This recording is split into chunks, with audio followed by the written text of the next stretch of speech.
भावना रखी जाती है और ये भारी है, तोड़ना काफी मुश्किल माना जा रहा है और यह एक प्रकार की इतनी गहराई में गई हुई जड़ है कि जिसे काट कर पता नहीं से समाप्त किया जाएगा, लेकिन इसकी जो जड़ें हैं वो काफी गहरी है और इसका प्रभाव बहुत लंबे समय से देखा जा रहा है, आज का नहीं है,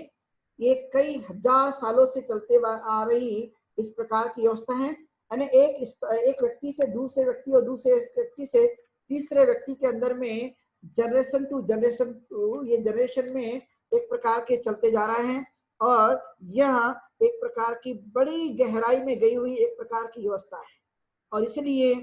भारत के अंदर में इस तरह की व्यवस्था होने के कारण हर आदमी एक दूसरे से दूर है, हर आदमी एक दूसरे से कहीं ना कहीं अलग है, हर आदमी एक दूसरे के साथ में भेदभाव मानता है, हर आदमी के अंदर में ऊंच नीच की भावना बनी हुई है और इसी कारण से मनुष्य के भावना जो कुछ भी इंसान की जो भावना है जो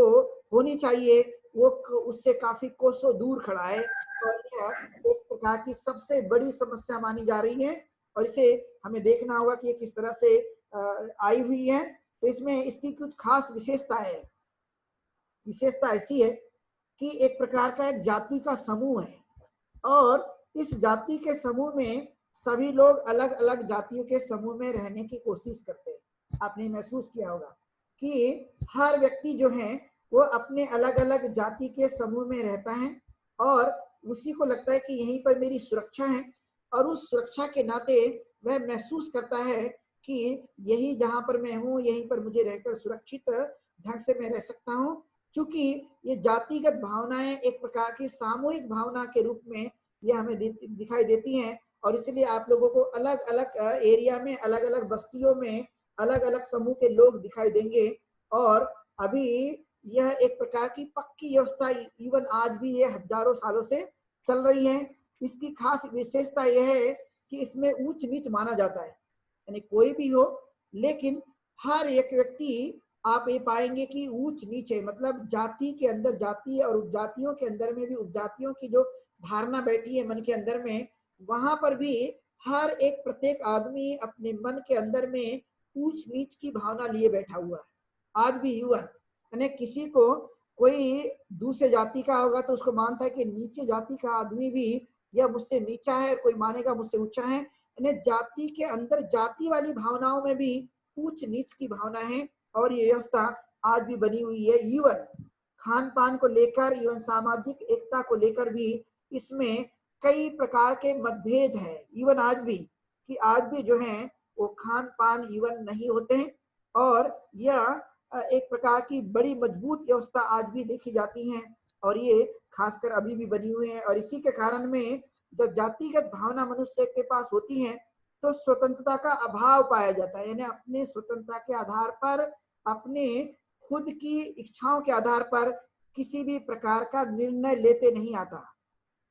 यहाँ पर निर्णय लेने पर बंधन बताया गया है, यानी एक प्रकार का बहुत बड़ा बंधन है। हम अपनी स्वतंत्रता के आधार पर किसी भी प्रकार का निर्णय नहीं ले सकते, इस तरह की व्यवस्था है। और फिर कहा गया कि हम इस पेशे को लगातार एक के बाद दूसरे करते जाते हैं और ये समस्या इवन आज भी बनी हुई है। फिर उसी तरह से जो कुछ भी परिवर्तन लाने के लिए जो कुछ भी मानव एक दूसरे के साथ में विवाह करता है, लेकिन जातिगत धारणा में कहा जाता है कि हम अंतर जाति नहीं बल्कि अंदर ही अंदर जो है हम अपने ही समूह में या अपनी ही जाति के अंदर में अपने ही उपजाति के अंदर में वह शादी करने की हम कोशिश करते, मतलब अंतर जाति विवाह, अंतर धर्मीय, अंतर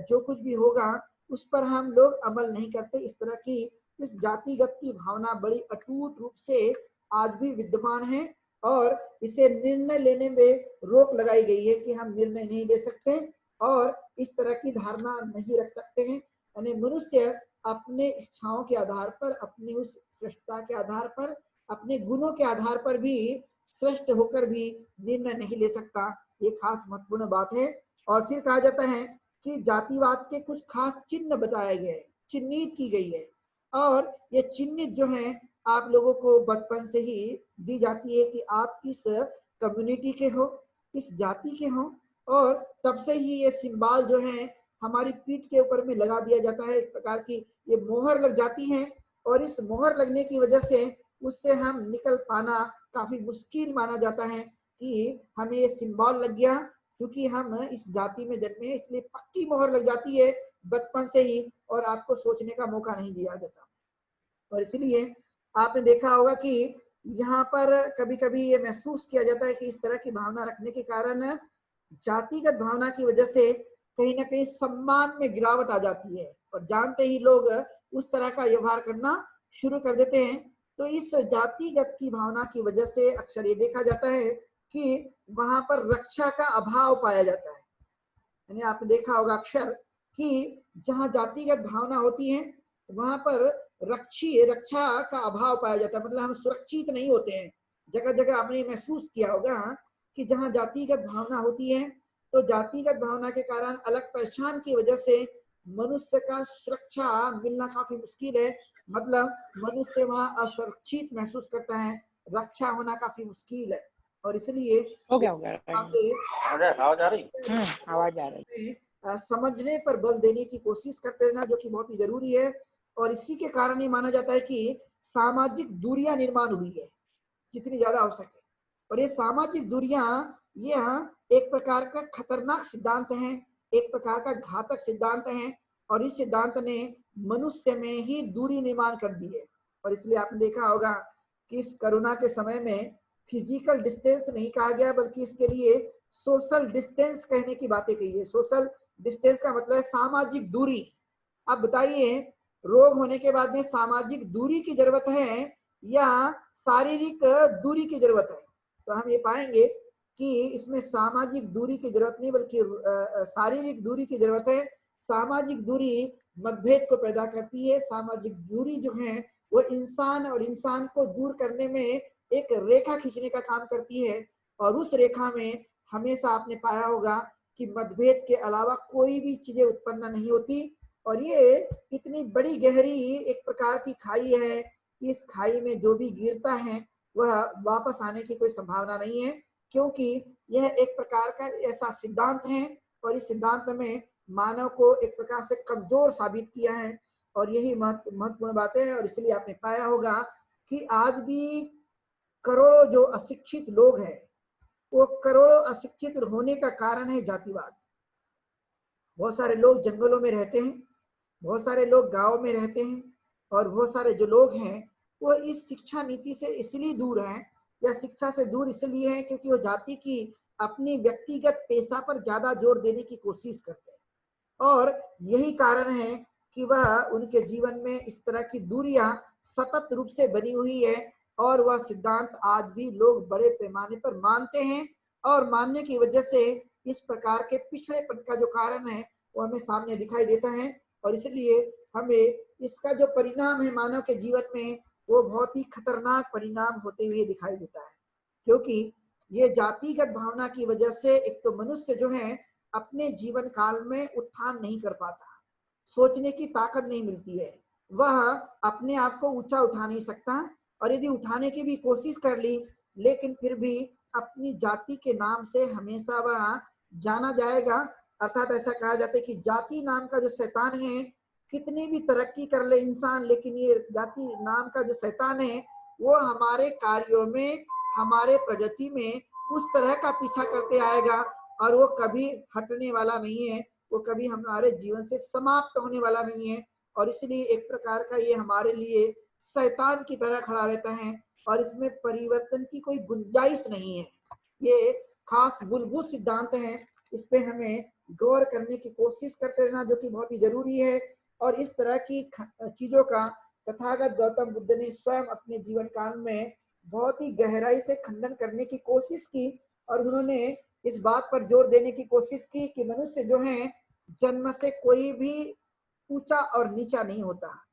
कोई भी मूर्ख और बुद्धिमान नहीं होता। लेकिन भारत के अंदर में ये बात बताई गई, और इसका जो आधार है वो धार्मिक ग्रंथों को दिया गया, और धार्मिक ग्रंथों को देने के कारण ही हर आदमी आज भी जन्म से इस मानसिकता का गुलाम बन जाता है। इस मानसिकता में ही वह अपना जीवन यापन करते रहता है। और इसलिए एक प्रकार की यह वह समस्या है जो हर व्यक्ति के जीवन काल में एक प्रकार से पीछे खड़ी रहती हैं और उसे स्वतंत्रता का अनुभव नहीं करा कर देती। और इसलिए ये कोई छोटी मोटी समस्या नहीं है। हर आदमी एक पर्टिकुलर जाति से चिपक कर जीवन यापन करने की कोशिश कर रहे हैं और इसलिए यह एक प्रकार की बहुत ही खतरनाक दशा के रूप में हमारे सामने यह उजागर है और यह हजारों सालों से भारत के अंदर में चलते आ रही है और चलने की वजह से इसका काफी दुष्परिणाम देखने को मिल रहा है। और इसलिए आज भी जो लोग हैं गांव में, उस गांव में आपने देखा पर्टिकुलर एरिया में, एक एरिया में उसी कम्युनिटी के लोग निवास करते हैं और वह उतने शिक्षित नहीं पाए जाते, उतने काम को आगे नहीं बढ़ाते हैं, क्योंकि यहाँ पर मानसिकता के रूप में उनके साथ में वैसा ही व्यवहार करने की कोशिश की जाती है। और ये आज भी जो है ये पूरी तरह से बड़े पैमाने पर मजबूती के साथ में काम करने के लिए अग्रसर है इस तरह की संस्था। और ये जातिगत संस्था आज भी पक्की और मजबूत बनी है। कोई इसको हम ये नहीं कह सकते कि ये पूरी तरह से लचीला बना हुआ है। तो एक प्रकार की सबसे बड़ी समस्या है जो हमें दिखाई देती है और इसलिए इसे हमें दूर करने पर जोर देने की कोशिश करनी चाहिए, जो बहुत ही जरूरी है। तो इसलिए तथागत गौतम बुद्ध ने इसको बहुत अच्छी तरह से समझाने की कोशिश की कि जो मानव है, मानव ने सबसे पहले ये बात गंभीरता से लेना चाहिए कि मैं जो है मनुष्य हूँ, न मैं कोई हिंदू हूँ, न मैं कोई मुसलमान हूँ, न मैं कोई और हूँ, बल्कि सबसे बड़ी मेरी प्राथमिकता है कि मैं मनुष्य हूँ। दूसरा महत्व है कि जिस देश में हमारा जन्म हो जाता है तो उस देश में जन्म होने के बाद में मैं उस देश का नागरिक हूँ। ये मेरी असली पहचान है कि एक तो मैं इंसान हूँ, मैं आदमी हूँ, और दूसरी मेरी पहचान हो जाती है कि मैं इस देश का नागरिक हूँ, यानी भारत में मेरा जन्म हुआ है तो मैं भारतीय हूँ और इसके अलावा और मैं कुछ नहीं हूँ। लेकिन आपने तब भी देखा होगा कि आज भी हजारों सालों से लोग जो है आदमी या इंसान हूँ कोई नहीं बताता, मैं भारतीय हूँ ये कोई नहीं बताता है। आप कहीं पर भी जाएंगे तो जाने के बाद में हर आदमी ये जानने की कोशिश करता है कि एक तो सरनेम पूछकर, यदि उसे सरनेम से नहीं पूछ समझ में आता है तो वह जानने की कोशिश करेगा किसी भी हाल में कि आपकी जाति क्या है और उस जाति के आधार पर मेरी क्या पहचान है, उस पर ध्यान देने की ज्यादातर कोशिश की जाती है और उस कोशिश के आधार पर पहचानने की कोशिश की जाती है और उसके आधार पर जो है हमारे साथ में व्यवहार करने पर विशेष बल दिया जाता है। और वो बल जो है ऐसा होता है कि हमारे साथ में जैसे ही आपने जाति बताई या सरनेम बता दिया, वैसे ही धारणा या वैसी ही मानसिकता बदल जाती है, पूरी तरह से बदल जाती है और उस तरह से व्यवहार किया जाता है, क्योंकि पहले ही जाति के नाम के आधार पर घृणा उत्पन्न की गई है। यानी जाति सूचक और सरनेम के आधार पर घृणा मानसिकता में निर्माण की गई है, मानसिकता में घृणा निर्माण की गई है और उस आधार पर ये आज भी चलते जा रहा है, जो कि आपने ये महसूस किया होगा। और इसलिए अधिकतर आपने देखा होगा कि यदि हमें इसे मिटाना है तो मिटाने के लिए आपने देखा होगा कि यदि हम इसे मिटाने की कोशिश करें तो बहुत सारे आपने देखा कि हम अधिकारों को मांगने के लिए हमेशा संघर्ष करते हैं कि हमें ये अधिकार मिल जाए, हमें वो अधिकार मिल जाए, लेकिन जो अधिकार है मांगने से वह कभी नहीं मिलता, क्योंकि आपने देखा होगा मांगने से सिर्फ भीख मिलती है, भीख के अलावा कुछ मिलने की संभावना नहीं पाई जाती। लेकिन मांगना नहीं बल्कि मांगने की जगह जो है हमें हमेशा उस चीजों को खत्म करने के लिए देने वाला बनना जरूरी होता है। यदि हमने इस सिद्धांत को बहुत मजबूती के साथ में ग्रहण करने की कोशिश की तो मुझे लगता है कि ये तंत्र जो है मजबूत हो सकता है और इस तरह की भावनाओं को हम दूर करने में कहीं ना कहीं कामयाब हो सकते हैं। तो हमें ये मानसिकता निर्माण करने के लिए अधिकतर ये कहा जाता है कि जातिगत भावना रखना एक प्रकार का पागलपन का सिंबल है। पागलपन से बढ़कर और कोई चीज नहीं हो सकती, क्योंकि संसार में मनुष्य के अलावा कुछ नहीं है। लेकिन तभी भी जातिगत भावना रखने के कारण इस तरह की जो नीति है एक प्रकार के पागलपन को दर्शाने वाली है और जब जब भी हम इसको इस्तेमाल करते हैं, जब जब भी इसको अपने जीवन काल में उतारने की कोशिश करते हैं तो यह एक प्रकार का हमारे लिए गलत साबित होता है। और इसलिए जातिगत सिद्धांत एक प्रकार का ब्राह्मणी सिद्धांत है, वैदिक सिद्धांत है और इस वैदिक सिद्धांत का खंडन और ब्राह्मणी सिद्धांत का खंडन तथागत गौतम बुद्ध ने करने की कोशिश की और उन्होंने कहा कि जातिगत भावना जो है मानव के विकास में सबसे बड़ी बाधा है और उसे हमें कहीं ना कहीं समाप्त करने के लिए प्रयासरत रहना चाहिए। जब जब भी हम इसे समाप्त करने के लिए प्रयास करेंगे तब तब भी हमारे अंदर में एक प्रकार के जो कुछ भी मानवीय गुण हैं उस मानवीय गुणों को बढ़ाने के लिए कहीं ना कहीं हम अच्छे साबित हो सकते हैं। तो आपने देखा होगा कि भारत में बचपन से किसी को ब्राह्मण, किसी को शूद्र, किसी को वैश्य और किसी को क्षत्रिय बना दिया गया। आपने ये महसूस किया होगा और ये आज की नहीं है, ये हजारों सालों से चलते आ रही परंपरा है और उसका बहुत सारे जो लोग हैं पालन करने पर भी विश्वास रखते। इवन आज भी हजारों सालों से चलती हुई आ रही इस व्यवस्था को बहुत ही मजबूती के साथ में पालन करने की कोशिश की जा रही है और ये कोशिश करने में कामयाबी हासिल भी हुई है। तो आपने देखा हुआ कि बचपन से ही किसी को शिक्षा लेने का अधिकार दिया गया और किसी को देने का अधिकार दिया गया, किसी को सेवा करने का अधिकार दिया गया और किसी को खेती और किसी को व्यापार करने का अलग अलग व्यवस्था इस देश में की गई और उसको बड़े पैमाने पर व्यवस्था को बनाए रखने के लिए कोशिश भी की गई और ये इस तरह की व्यवस्था चल रही है। अब तथागत गौतम बुद्ध ने इसे समझाने के लिए, इसे मिटाने के लिए भरसक प्रयत्न किए उस काल में और करने के बाद में उन्होंने कहा कि भाई किस आदमी को हमने क्या कहना चाहिए। वो यदि शिक्षा ले रहा है या उसकी शिक्षा पे रोक लगा दी गई तो उसे हमें क्या कहना चाहिए। तो तथागत गौतम बुद्ध ने तो सबसे पहले ये बात बताने की कोशिश की, सबसे पहले कि आप पहले ये जानिए कि हम इंसान हैं, मनुष्य है, इसके अलावा और कुछ नहीं है। जब हम इस भावनाओं को अच्छी तरह से गंभीरता के साथ में जब हम समझने की कोशिश करते हैं तो इस व्यवस्था को हम बड़ी बखूबी से समझ सकते हैं। लेकिन हमारे अंदर इंसानियत की भावना या आदमी होने की भावना यदि उत्पन्न नहीं हुई तो हम इस सिद्धांत को कतई समझ नहीं पा सकते, क्योंकि इंसान यानी आदमी का होना जितना पर्याप्त है उतना ही आदमी के इस सिद्धांतों को समझना बहुत ही आवश्यक है। क्योंकि पहले से ऐसा बिल्कुल भी नहीं समझाया जाता था, क्योंकि ये कहा गया कि जन्म से आपको जो कुछ भी मिला हुआ है ये आपके पिछले जन्मों का कहीं ना कहीं पाप का परिणाम है और इसलिए ये आप इस तरह के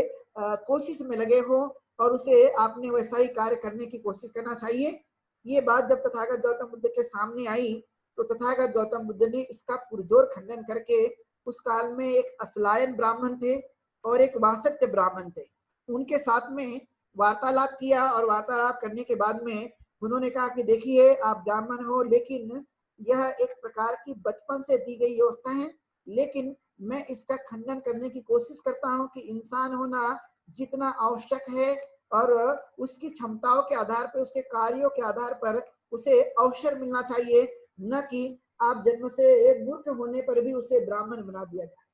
यानी मूर्ख भी है, गुणवान भी नहीं है, सिलवान भी नहीं है, लेकिन तभी भी वो पूजनीय है। तो ऐसा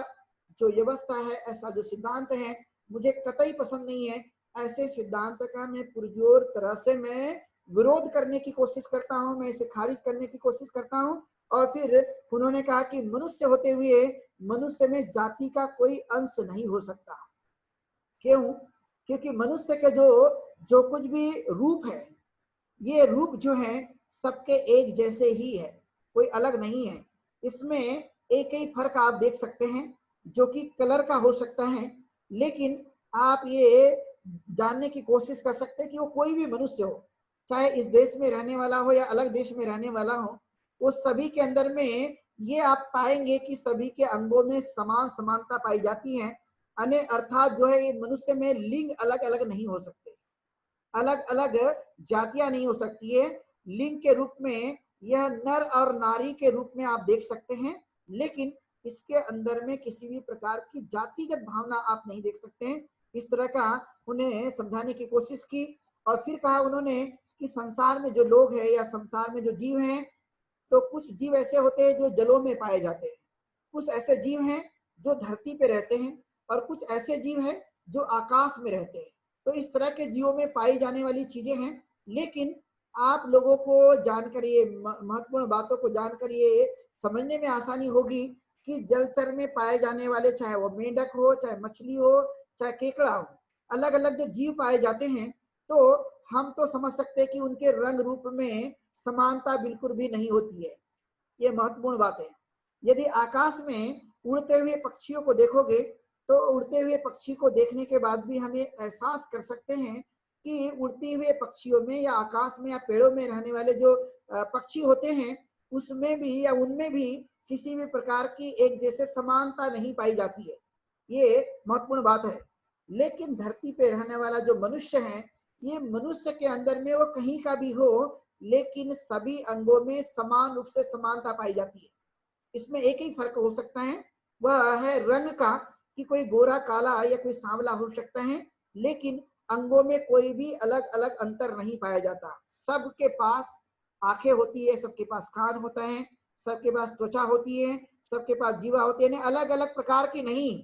बल्कि एक ही प्रकार के अंगों में समानता पाई जाती है। तो तथागत गौतम बुद्ध ने उन्हें समझा कर दिया कि यहाँ पर जो है यह सिद्धांत जो है खारिज हो जाता है कि मनुष्य के अंदर में जाति पाई जाती है,